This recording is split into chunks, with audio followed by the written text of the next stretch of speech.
So please, ladies and gentlemen, would you welcome the Honorable Juan M. Garcia, attorney.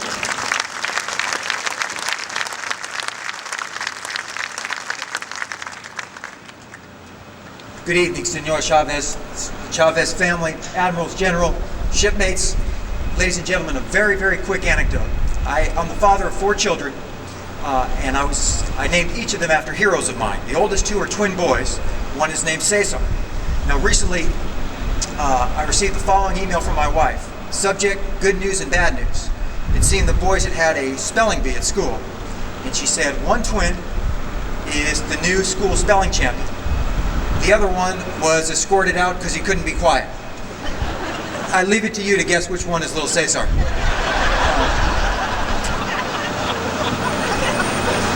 This is a great night.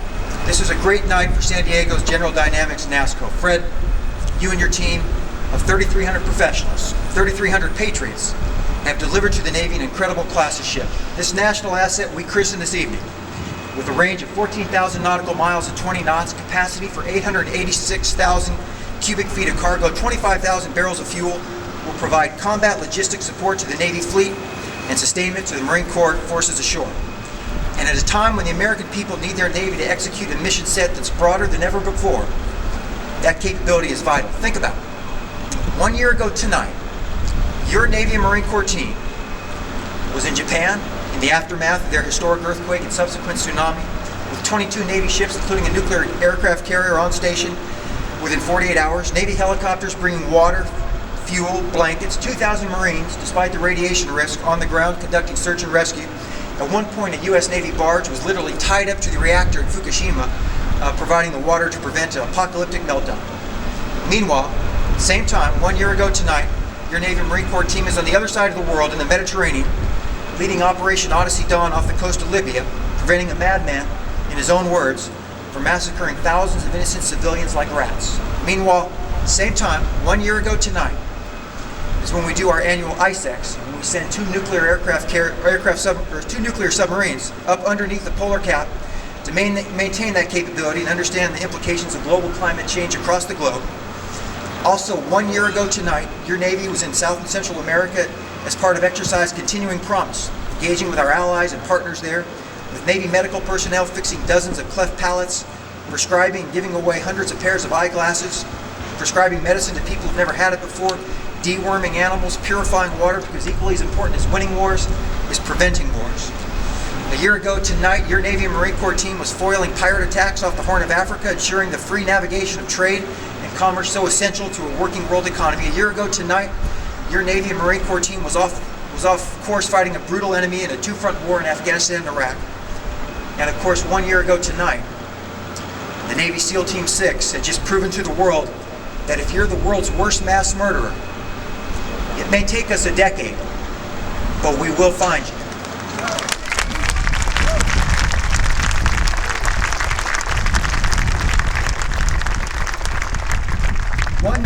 One Navy in the world has that kind of reach and span. One Navy in the world is a global force for good, and it doesn't work without ships like this one. NASSCO is an integral, vital, critical part of the Navy and Marine Corps team. Thank you for your work and your patriotism. This is a great night for the United States Navy and the Marine Corps. The christening of a naval vessel in the name of Cesar Chavez reminds us of just how far our Navy and Marine Corps have come. When Chavez enlisted in the Navy as a 17-year-old in 1946 and served in the Pacific on this ship's ancestor, looking for opportunity and training, he found a Navy in which Mexican Americans and all minorities were restricted to service as kitchen duty, as deckhands, or chipping paint. Today, young Americans continue to enlist, looking for that same opportunity and training, and they find it, regardless of their background. In today's Navy, women captain ships, command aviation squadrons, and for the first time serve aboard submarines. Sexual orientation is irrelevant, and the only ceiling is one's talent and willingness to work. I'd like to share the story of how, in 1975, in the aftermath of the fall of Vietnam, there was a phenomenon of thousands of South Vietnamese refugees taking to the sea. In one such South Vietnamese fishing trawl, with an estimated 350 refugees aboard, scared, hysterical, hungry, taking on water, was a young 5-year-old boy by the name of Hung Ba Lee. A Navy LPD patrolling in the area rescued the craft. Now we're 37 years down the road, the world has changed, a wall came down, relations between our nations evolved, and last year the Navy sent a U.S. guided missile destroyer, the USS Lassen, to pay a port visit to Vietnam, a diplomatic exchange, a courtesy call. And when the Lassen pulled in, its commanding officer, its skipper, was Commander Hung Ba Lee, that same little boy. That only happens in one Navy in the world. It only happens, I believe, in one country in the world. Today, in our all-volunteer force, we strive to be a Navy where anyone can earn a place at the American table through service to this country. It's America at its best. It's the Navy Cesar Chavez was looking for when he enlisted. The christening the USNS Cesar Chavez. This is a great night for the United States Navy and the Marine Corps. This is a great night for the nation. There have actually been questions in some quarters regarding the appropriateness of the name of this vessel. Those critics simply don't understand Navy ship naming. A decades-old Secretary of the Navy instruction on the naming of ships reads, "Special effort will be made to select names that reflect part of the nation's and the Navy's great heritage." The world's first aircraft carrier, the USS Langley, was named after a great American physicist. When the Navy's new nuclear-powered submarines with Polaris ballistic missile capability were introduced, the announced intention was to name them after distinguished Americans and others whose lives have paralleled and contributed to the growth of democracy. The convention with this class of ship has been to name them after great American explorers and pioneers.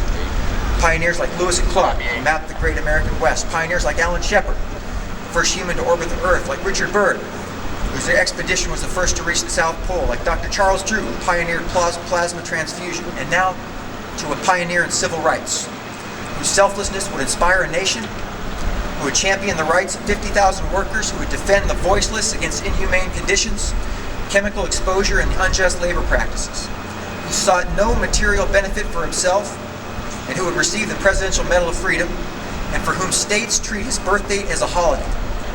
A force for good. This is the perfect name of an American hero who embodied American values that will inspire a generation of sailors in your U.S. Navy. A global force for good, una fuerza global para justicia. I close with this. Every once in a while, we get a snapshot in time that captures what this entire enterprise is about. Recently, a German ship called the Magellan Star, that sails with 19 sailors, mostly Filipino sailors with senior personnel from the Eastern European countries, was making its transit through the Gulf of Aden off the coast of Yemen. As you know, it's a part of the world that's wrestling with the scourge of piracy, and in fact, the ship was attacked. The crew fought off the pirates for as long as they could. When it was clear that they wouldn't be able to stop them, all 19 of them gathered in the engineering spaces. They called it a citadel, a safe space, and they welded themselves in, communicated with the satellite phone. A U.S. Navy ship, the USS Dubuque, was patrolling in the area, had Marines aboard from the 15th Butte, and in a daring, perfectly executed raid, the Marines stormed the Magellan Star, took the pirates down, completely retook control of the ship, and they did so without firing a shot. They used flash bombs to startle the pirates. But in the meantime, the ship's original crew, still locked in their safe space, had lost batteries on their satellite phone, had no idea what was happening outside. All they could hear was the flash bombs going off. They didn't know it was good guys or bad guys, and they refused to come out. The standoff continued. Eventually, the Marines blowtorched a hole through to try to pass notes, but with the language gap, they still couldn't convince these sailors it was safe to come out. Eventually, one young Marine tore the Velcro American flag patch off his left shoulder and inserted that hole. And I share the story to make the point that despite all our budgetary challenges, despite the constant drumbeat of propaganda from our enemies, sometimes from quarters of our own media, when that crew of sailors, non-English speakers from the other side of the world, saw that little cloth American flag, they immediately knew that the good guys were here, that the global force for good had arrived, and that it was safe to come out.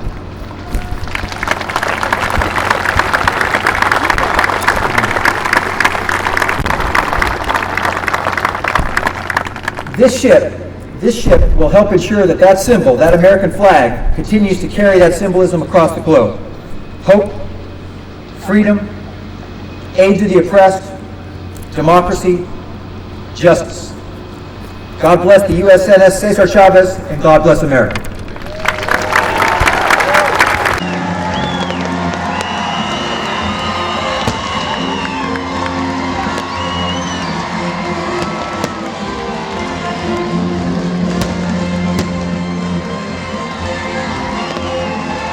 Congratulations.